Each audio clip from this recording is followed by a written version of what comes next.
வணக்கம்.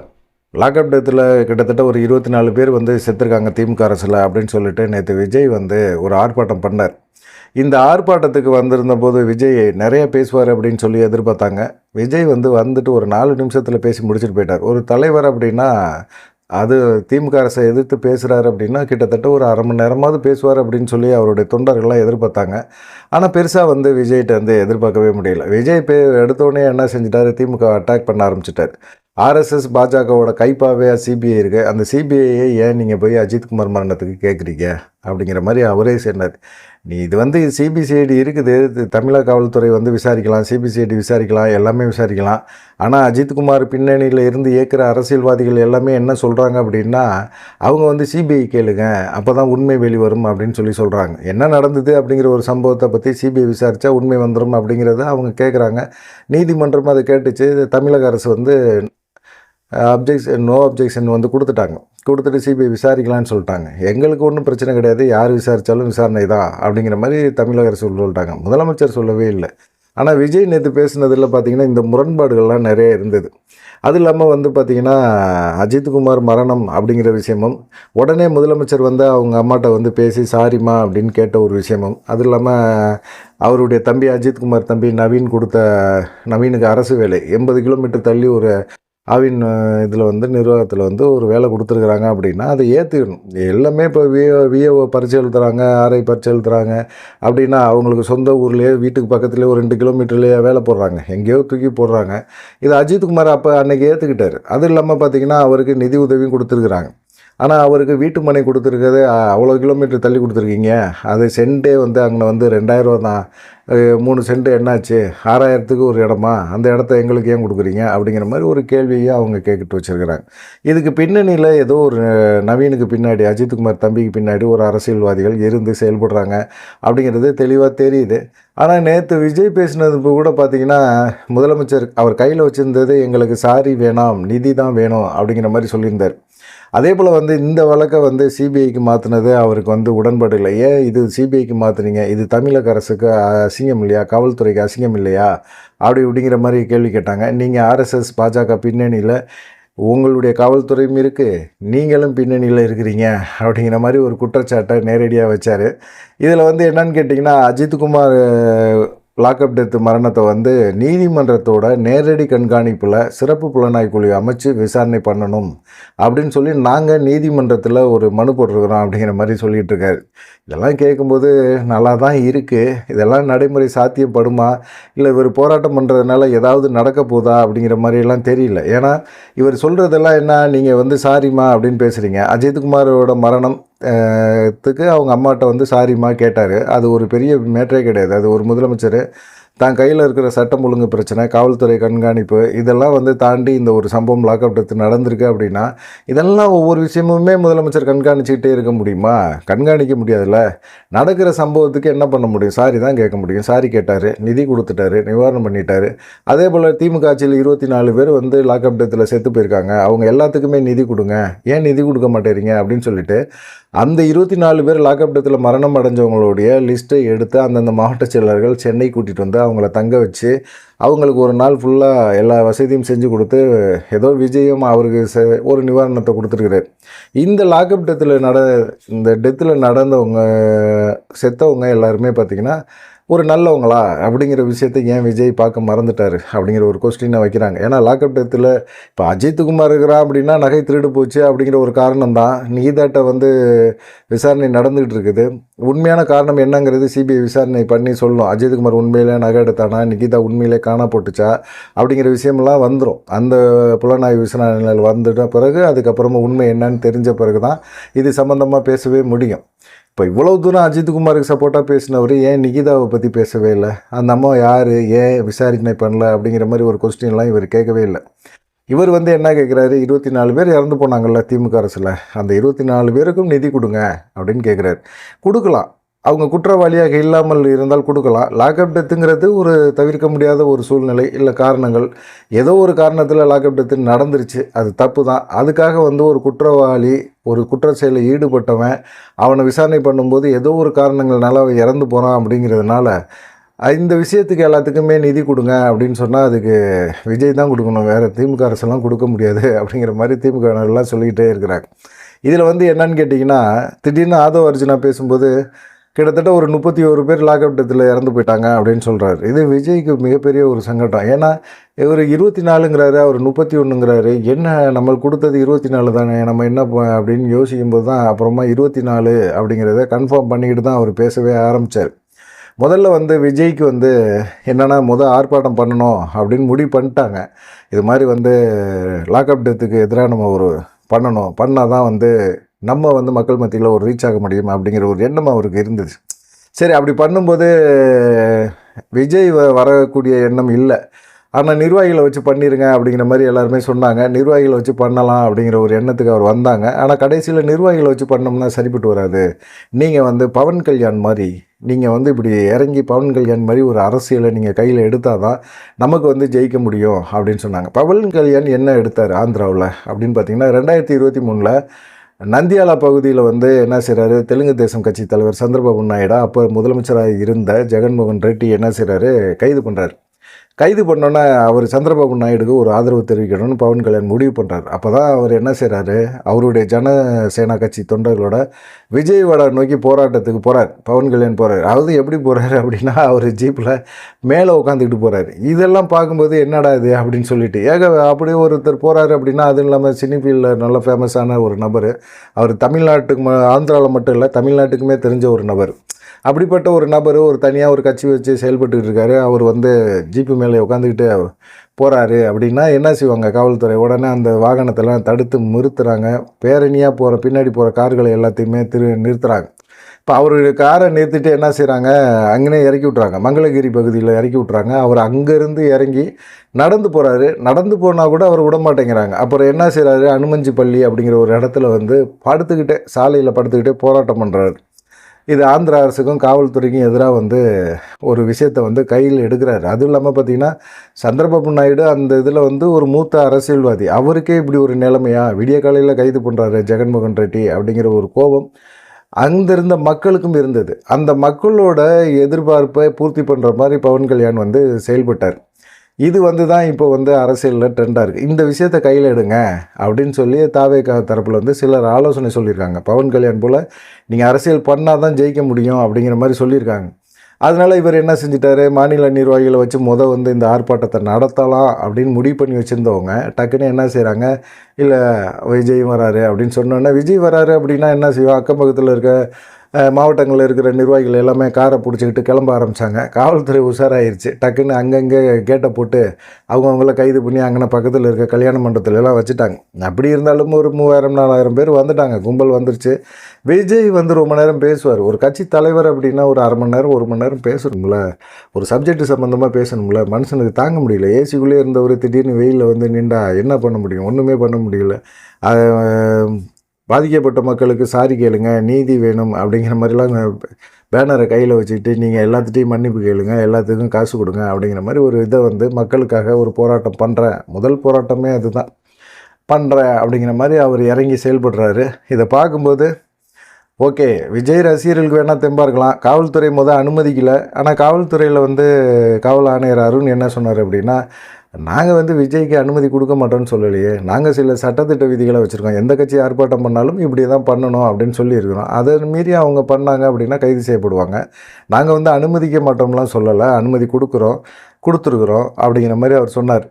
அதுக்கப்புறம் தான் விஜய் வந்து இந்த ஆர்ப்பாட்டத்தில் வந்து இறங்கி செயல்பட்டுருக்கிறாரு அப்படிங்கிற விஷயம் தெரியுது. சரி, இது விஜயோட இந்த முதல் ஆர்ப்பாட்டம் ஒரு விமர்சனத்துக்குள்ளாக இருக்கிற ஒரு ஆர்ப்பாட்டம். இதுக்கு வந்து பொதுச் செயலாளர் அவர் இருக்கார்ல, அவர் வந்து என்ன செஞ்சார், விமர்சனங்களை தாண்டி நாங்கள் பண்ணுறது எல்லாமே விமர்சனமாக தான் பார்க்கப்படும் அப்படிங்கிற மாதிரி சொல்லியிருக்கார்.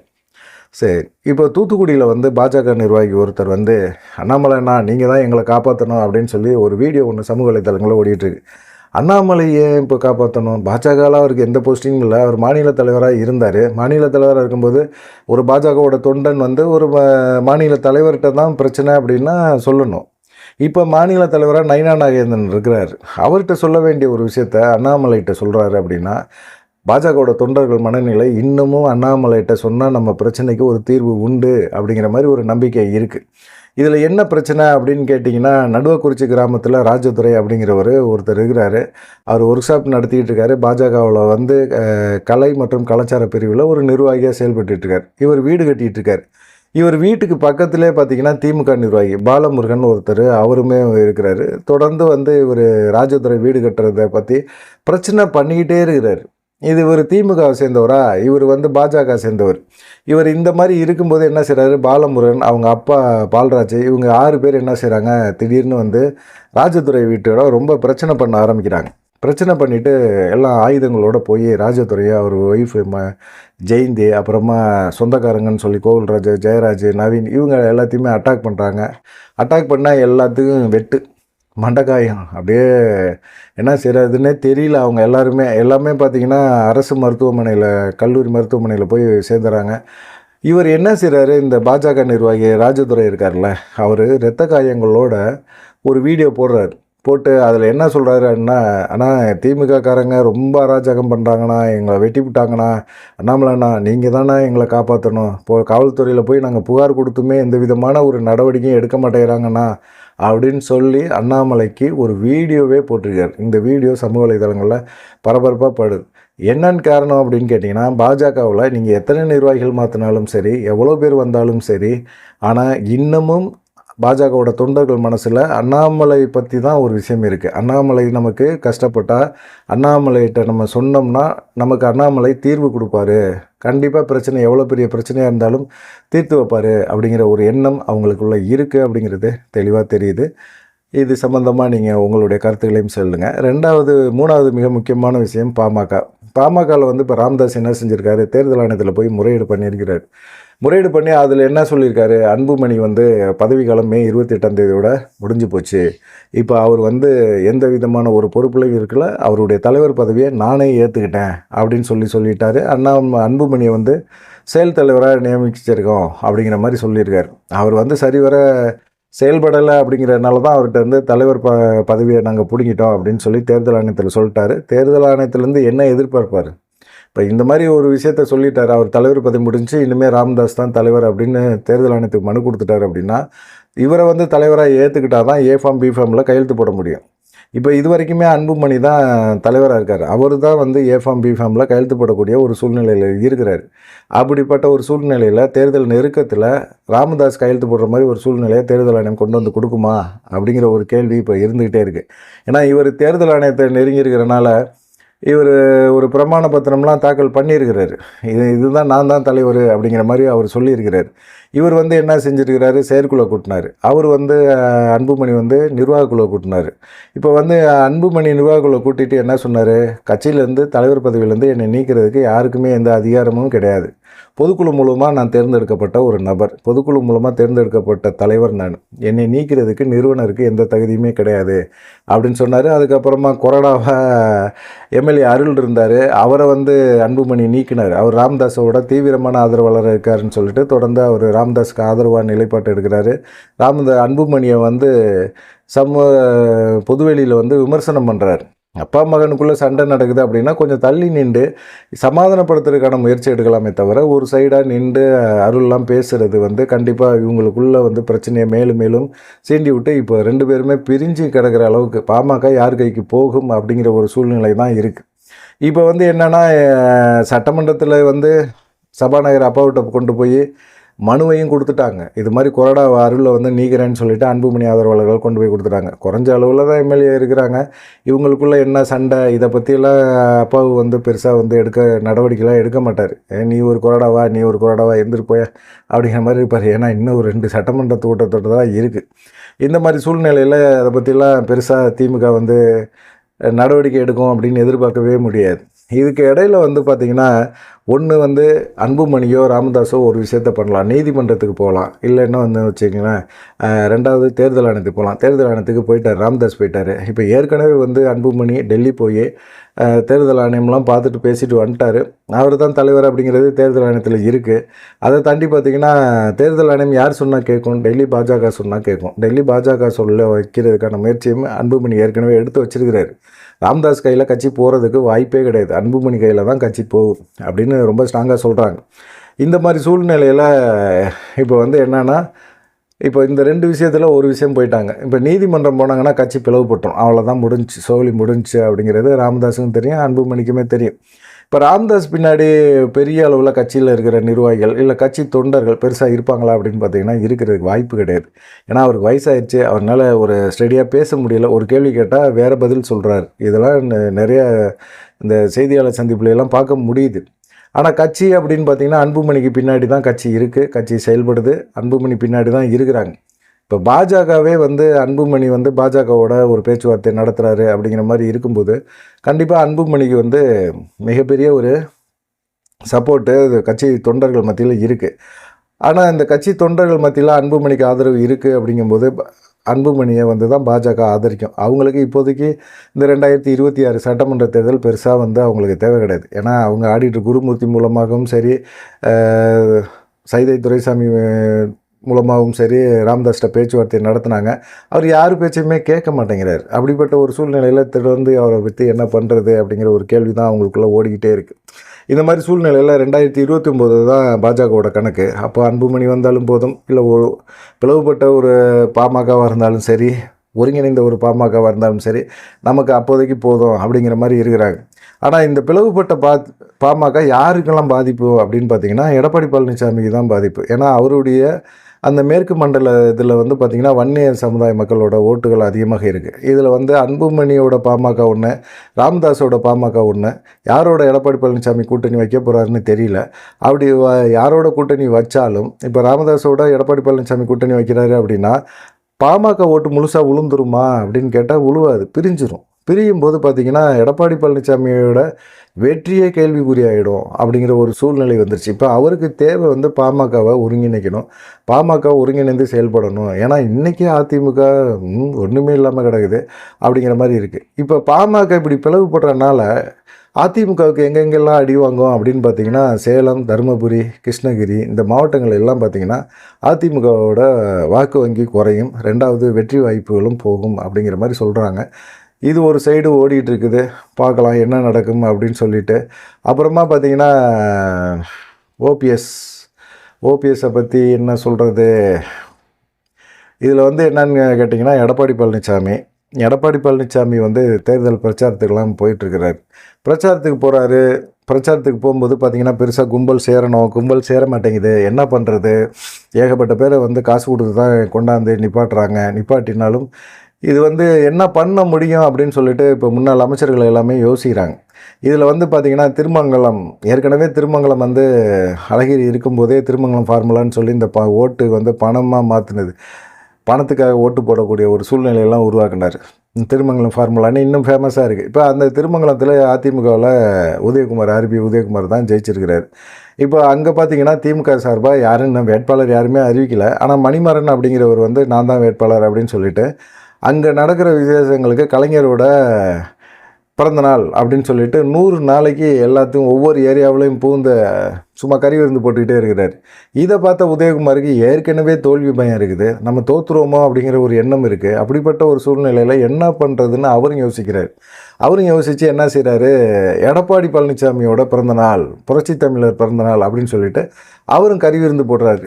என்னையா இது கறி விருந்து, இப்படி 2 பேருக்கு மாற்றி போடுறீங்க அப்படிங்கிற மாதிரி இருந்தால் வேறு வழி கிடையாதுல்ல, ஜெயிச்சாகணும், தோத்துட்டோம்னா அவ்வளோதான், செல்லா காசு ஆகிடுவோம், அதுக்கப்புறமா அரசியலில் நான் யாருமே சீண்ட மாட்டாங்க அப்படிங்கிற ஒரு எண்ணம் அவங்களுக்குள்ளே வந்துருச்சு.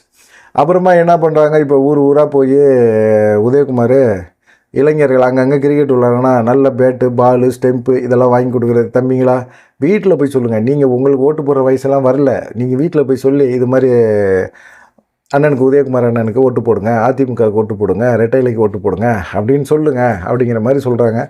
அந்த மாதிரி சொல்லிகிட்டு இருக்கிறாரு. என்னடா இது அப்படின்னு சொல்லிட்டு, எப்படியா இருந்தாலும் இவர் மதுரை சைடு வர்றதுக்கு எடப்பாடி பழனிசாமி ஆகஸ்ட் ஆகிடும். இன்னும் 1.5 மாதம் கிடக்குது. 1.5 மாதத்தில் இவங்க தினமும் கறி விருந்து அந்தந்த ஏரியாவில் போட்டுக்கிட்டு ஒரு 200-1000 பேருக்கு இவனுக்கு கறி விருந்து போடுறானுங்கன்னா எவ்வளவு செலவாகும்? அப்படின்னு சொல்லிட்டு செல்லூர் ராஜு என்ன செஞ்சுருக்கிறாரு, பேசியிருக்கிறாரு. என்னையா இது இப்படி பண்ணுறானுங்க, இப்போ நம்மளும் கறி விருந்து போடணுமா, கறி விருந்து எதிர்பார்ப்பானுங்கல்ல நம்ம ஆளுங்க, கறி இல்லைன்னா செத்து போயிடுவானுங்களே, இவனுங்களுக்கு கறி விருந்து போட்டாகணுமே என்ன பண்ணுறது அப்படிங்கிற மாதிரி யோசிக்க ஆரம்பிச்சிட்டார். சேர்த்து வச்சுருக்க காசெல்லாம் எடுத்து போடுங்கப்பா, கட்சிக்காரனுக்கு போட்டால் தானப்பா, கட்சிக்காரனுக்கு சாப்பிட்டா தானப்பா நல்லது, இல்லைன்னா அப்புறமா நீ சேர்த்து வச்சுருக்க காசெல்லாம் உன் சொந்தக்காரனே கொள்ளையடிச்சிட்டு போயிட போகிறான் பார்த்துக்க அப்படிங்கிற மாதிரி உதயகுமார் ஆதரவாளரெல்லாம் செல்லூர் ராஜை வந்து கிண்டல் பண்ணிட்டாங்க. செல்லூர் ராஜு, ராஜன் செல்லப்பா இவங்கெல்லாம் வந்து உதயகுமார் பண்ணுறது வந்து ரொம்ப மிக மோசமான ஒரு செயல் அப்படிங்கிற மாதிரி யோசிக்க ஆரம்பிச்சிட்டாங்க. பார்க்கலாம் என்ன நடக்கும் அப்படின்னு சொல்லிட்டு. இது மாதிரி செலவு பண்ணி இப்படியெல்லாம் ஜெயிக்கணுமா, அப்படியே இவ்வளவு செலவு பண்ணாலும் ஜெயிக்கிறதுக்கான வாய்ப்பு உதயகுமாருக்கு திருமங்கலத்தில் இருக்கா அப்படிங்கிற ஒரு கேள்வி தொடர்ந்து வந்து ஜெயிச்சிட்ருக்காரு. ஆனால் இப்போ வந்து எடப்பாடி பழனிசாமி மேலே மக்களுக்கு ரொம்ப அதிருப்தி இருந்துக்கிட்டு இருக்கு. அதிருப்தி மேலே அதிருப்தி. உதயகுமாரோட பேச்சு செயல்பாடுகள் கடந்த ஒரு 4 வருஷமாகவே சரியில்லை அப்படிங்கிறதும் ஓபிஎஸ்க்கு பண்ண துரோகம். ஏன்னா 2021 அவர் ஜெயிச்சார்னா ஓபிஎஸ் அப்போ இருந்தார், அதிமுகவில் இருந்தார். இப்போ ஓபிஎஸ் இல்லை. ஓபிஎஸோட ஆதரவாளர்கள் உதயகுமார் எடப்பாடி கூட சேர்ந்துட்டு இந்த முக்குளத்து சமுதாய மக்களுக்கு செய்கிற துரோகம் இதெல்லாம் மக்கள் கணக்கு போட்டு தானே திருமங்கலத்தில் திரும்பவும் உதயகுமார் நின்றா கூட ஓட்டு போடுவாங்க அப்படிங்கிற ஒரு எண்ணம் வந்துகிட்ருக்கு. பார்க்கலாம் என்ன நடக்கும் அப்படின்னு சொல்லிட்டு. இதுதான் இந்த சம்பவங்கள் தான் பார்த்திங்கன்னா நேற்று அரசியல் வட்டாரங்களில் பரபரப்பாக பேசப்பட்டிருக்கு. நீங்கள் என்ன நினைக்கிறீங்க அப்படிங்கிற ஒரு விஷயத்தை மறக்காமல் கமெண்ட் பண்ணிட்டு போங்க. நன்றி, வணக்கம். நம்ம சேனலையும் சப்ஸ்கிரைப் பண்ணுங்கள்.